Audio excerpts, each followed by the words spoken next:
I know I've been on a Divorce Diaries rant for quite a while now, but I just want to take a break to just remind you about this podcast and how I record it. If you haven't heard about Anchor by Spotify, it's the easiest way to make a podcast with everything you need in one place. Let me explain. Anchor has tools that allow you to record and edit your podcast right from your phone or computer. When hosting on Anchor, you can distribute your podcast everywhere. Seriously.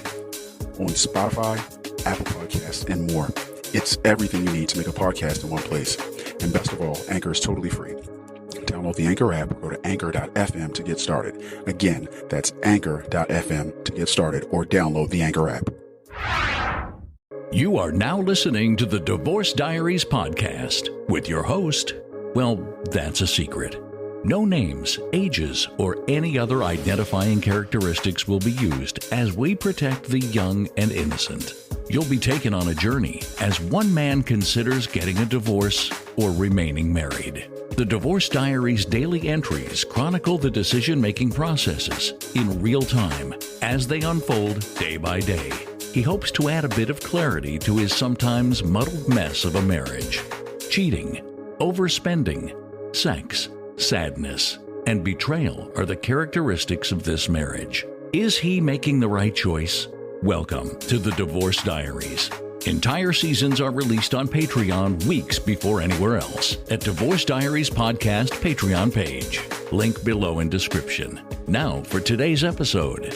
I hope this recording doesn't get too ranty,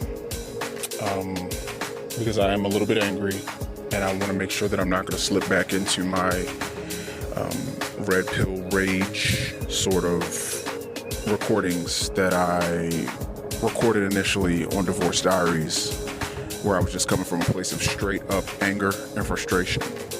I was thinking as I was coming down to my car from work about possessive words and what they mean in marriage, because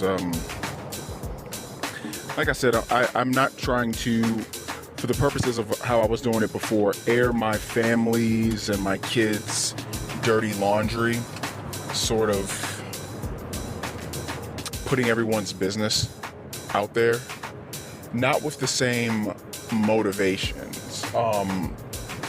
The only motivation I have now is to record healthy diary entries for the things that I am experiencing and feeling. So in this diary entry, I want to talk about why I don't think that I can, will, should ever get over the things that my wife has done. And this is going to be a little bit more gender specific. So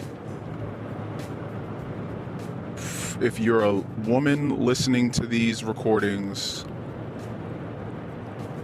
that's in a long-term relationship, just understand you're going to hear me say things from the point of view of a man and how he's affected by certain events in his life.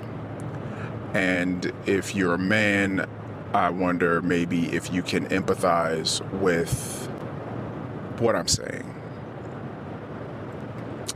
So, as a man, when you take a wife, you call her, that's my wife. And that means something. And a woman also, likewise, you say, hey, that's my husband. And I think we use those words, and I think we choose those words for very specific reasons. It seems like, on the face of it, it's a term of endearment. And, hey, that's my wife. That's my husband. But I guess that statement is probably used that way, and we should probably respect what those words mean. And let's go into it a little bit. That's my wife. We've got to take the possessive of that. Mine, my wife. There are things that you are going to do with me as your husband that you will not do with anyone else. Yeah, this might be sort of bleeding into the whole vow thing. I vow that I will take you in richer, poorer, sickness and health, better or worse, death do you part, death do us part. Amen. Yeah, that's that. But the whole my wife thing, I think that sort of like in my situation, when a wife starts doing things with another man that she should only do with her husband, I think that's when you stop doing, I think that's when you should look to no longer be married to that person. Because it's not like hey, that's my notebook, that's my ball, I'm not possessing you like an object, but there is still an amount of possession. And there's a guy that's really big on YouTube right now. His name's Kevin Samuels, and he says something, he talks about wives belonging to their husbands. And I guess let's just peel that onion just a little bit. And if a man, let's go with all of the tropes that people say. Oh, men are possessive and they're egotistical and they're territorial. I think we're acknowledging the fact that a man might look at that phrase as that's my wife as a possessive phrase, like he possesses her. I'm not saying that I make the rules. I'm just saying that I'm just trying to articulate what they are. And if a man says, hey, that's my wife, he sort of does mean that. You are mine, you belong to me. That doesn't mean he wants to control you and enslave you and make you do certain things or whatever. It just means that you are his wife. You are the woman that he's chosen to marry, and he looks at you as the thing he should protect, provide for. Maybe if you guys have kids, he will protect and provide for those children.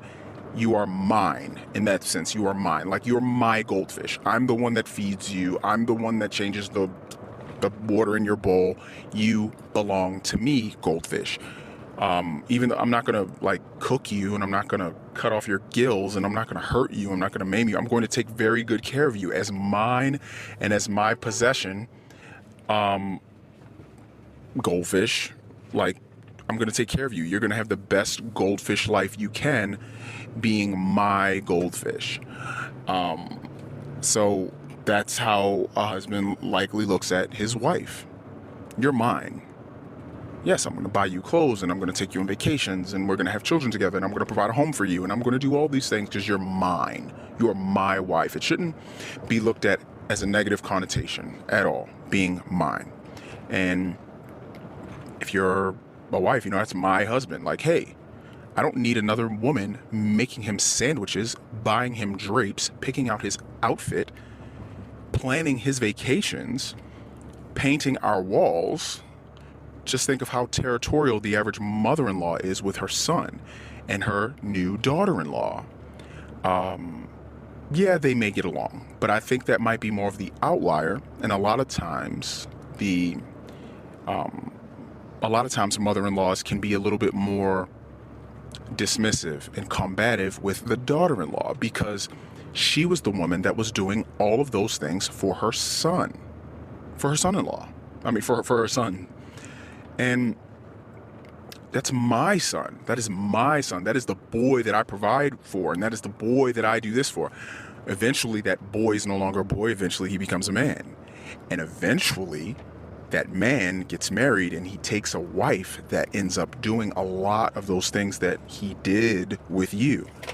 In fact, he used to live with you. Now he doesn't. So it's really interesting. This new relationship dynamic. Very interesting. So what I have to say, I hope you're not taking it as a possessive, like you do what I say, like a slave and a master or something. I'm not saying that. So, husbands, when your wife proves to you that this is not a master-slave relationship, and she shows you how she does not belong to you. She is not your wife. Your body, her body is not yours. When your wife shows you those things, understand that respect has been lost, and you will likely no longer look at her in the same way. It's just a statement of fact. Your wife has agency. She is not yours in the way that you would like her to be or the way that you thought. And that's when you need to understand that you do need to get a divorce. Because at any moment that security, that there's no longer a cave that we live in where your wife, she's just in the cave and she's not going to want to leave the cave because the things outside of the cave could mean her and your offspring harm. That saber-toothed tiger out there, he could kill her and then she won't be able to care for the kids and feed them. So the wife tends to stay close to the cave. She tends to bed down and make a nest and care for the things that are in the cave, your kids. But when you either no longer have kids or things start going a little bit sideways with things, when things start going sideways, you need to understand that at any moment, that thing that you hold precious, sacred, your wife has agency. So you either need to do what I'm going to do. I'm going to get a divorce eventually, and it's not because I don't want to be married. I very much do want to be married to my wife, but since my wife did cheat, and the flagrant way in which she did cheat, and her lack of apologies, and the fact that she was having conversations with her affair partner after we would leave therapy, and she was talking to him, minutes after we left therapy, marital counseling, talking about our lives and what we were going to do and if we were going to fix things or not. And she was lying, about being in an affair the entire time, and she was lying about so many things during the time, and this man was let into my life and my business in a way that feels like nothing but pure and utter betrayal from my wife. And I have to say, I wouldn't be as upset at my wife's betrayal if it wasn't her handling of it. Like when I brought the things up to her, the amount of arguments and defense that she put up, that was probably the most hurtful part.